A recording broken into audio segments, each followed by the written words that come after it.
Hey guys, it's WillJC here, back for another video. Today I'm doing another speed build, this time with a classic farmhouse. Now this is easily one of the biggest builds I've done so far in The Sims 4. I think it's a 5-bed, 3-bath, and it took absolutely hours to create. But anyway, with that, let's start the time lapse and have a look at the video. So I started off by creating the floor plan of the house. I knew that I wanted it to be slightly larger on the one side than the other. I didn't really want a symmetrical build. I wanted it to have that sort of proper traditional farmhouse feel. I also gave it a wraparound balcony with these roof patterns, which took absolutely ages to create. Just trying to figure it out, making sure it was all right, making sure it all fit in. It just didn't really want to work at first, but I think I got there in the end. The roof pattern I did change a little bit later on, but I wanted to go for this green colour just to mix it up a little bit, so it blended in with the natural environment around it. And putting columns in as well, just to give it that bit of support. I think it looked quite cool. Then I wanted to go for a nice sort of white picket fence, just to sort of match it all up, with quite a nice natural pathway. The idea here was I wanted it to be a long path going down, to give it that sort of idea that the house is built in quite a bit of land, giving it quite a lot of different bits of space there. Now, the colour of the house I was a bit indecisive with. I thought to go for this green colour to start with. It didn't really seem to work out though. It made the whole place seem pretty dark, so I think I changed that a little bit later on to a cream colour. And then playing around with the roof, this was actually surprisingly easy up top. I knew exactly what I wanted to do with that little peak out on the front and having a larger sort of archway on there. And it seems to all work quite well. It pairs off together. Windows wise, I use these ones. These are my absolute favourite from Sims 4 Seasons. They're just really simple. I love the white design on them, and the black gives it a nice bit of contrast and just looks pretty fancy. Next up was a little bit of landscaping on the front. I added on these hanging baskets to the pillars, which look absolutely great, and started adding a few little lamps to the pathway just to light it up a little bit. I wanted to add in some plants on here too, so I'll do that a little bit later on.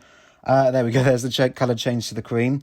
And finishing off the balcony. Now, with the wraparound bit here, I really wanted to make this stand out, but also quite blend in with the build. So I played around with a few different colours and settled on for this dark colour in the end. I think the creams looked a bit too bright, but the dark wood seemed to fit in quite well with the rest of the build. Then I wanted to play with the split level staircase, which I've just popped in the corner there, and start playing around with the layout of the building. Now, it wasn't really the easiest in all fairness. It's quite a long rectangle shape, which you'd think is quite easy to work with, but in all honesty, you do need to make some quite long corridors, and it doesn't really seem to make sense straight away, but once you play around with it a bit, you can get there. So the next bit I wanted to move on then was I added on these little bits on the roof from Get Together. I think they're a really cute addition to any build, and the chimney just ties it all together a little bit.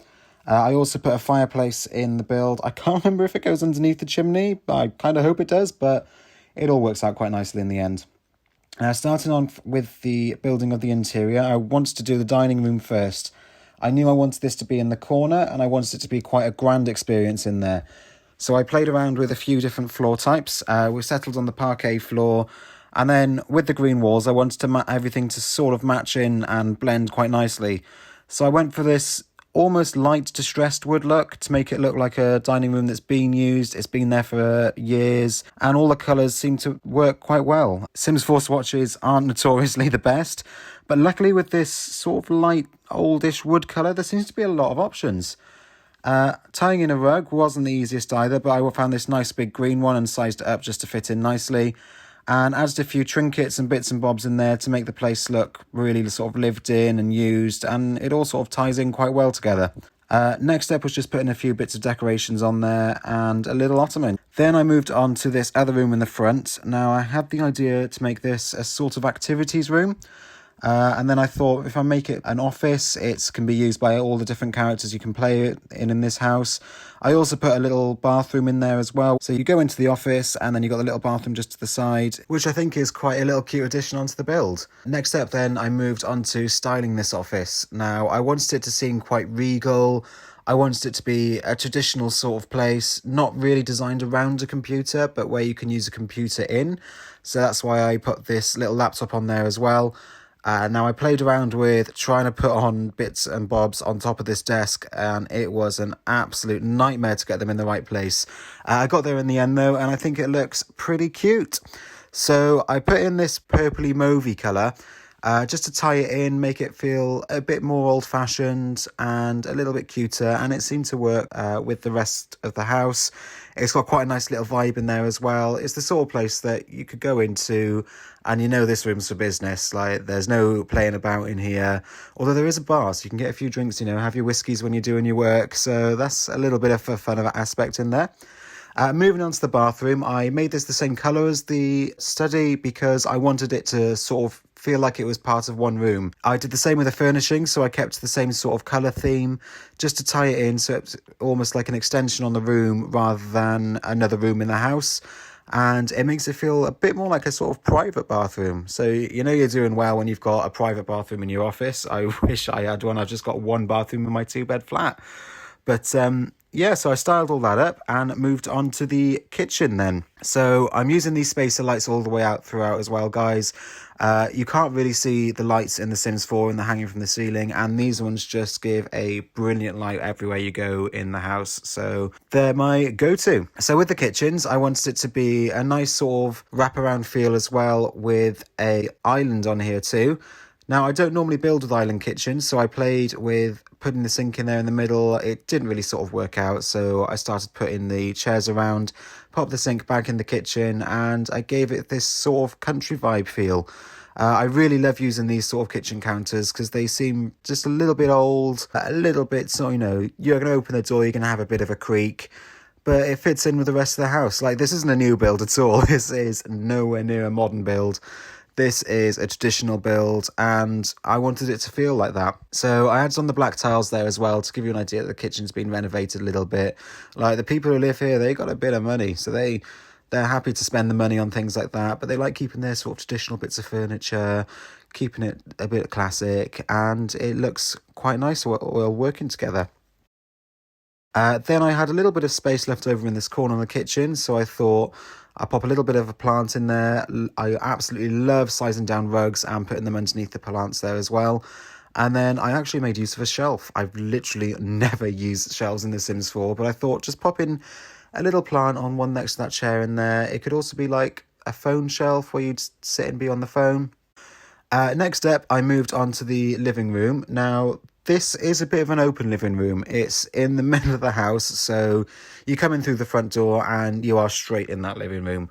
I used a bit of a light colour in this room as well, just because I wanted it to feel a bit more open and a bit more welcoming. But it also has the back doors on there as well, so I thought, you know, it's a little bit like an entrance hall, but it's got a big open vibe, and I wanted it to be welcoming and all the family to be able to sort of go in there.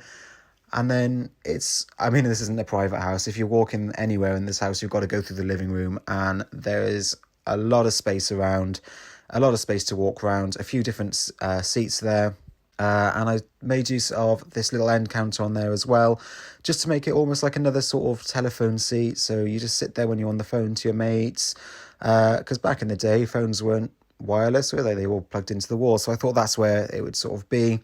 I also then used these little bits from Seasons just to make it almost like a built-in cloakroom. And I really love how all the pieces sort of tie in quite well together. So then next up, we started moving upstairs. I put a few different doors around as well. I was trying to figure out the layout just to make it right. I knew I wanted a master bedroom with a master suite, and just trying to figure that out. I got there in the end, and I'm pretty happy with the sort of shape we've got from this long rectangle. Now, I wanted all the rooms to tie in with each other and have their own sort of personality.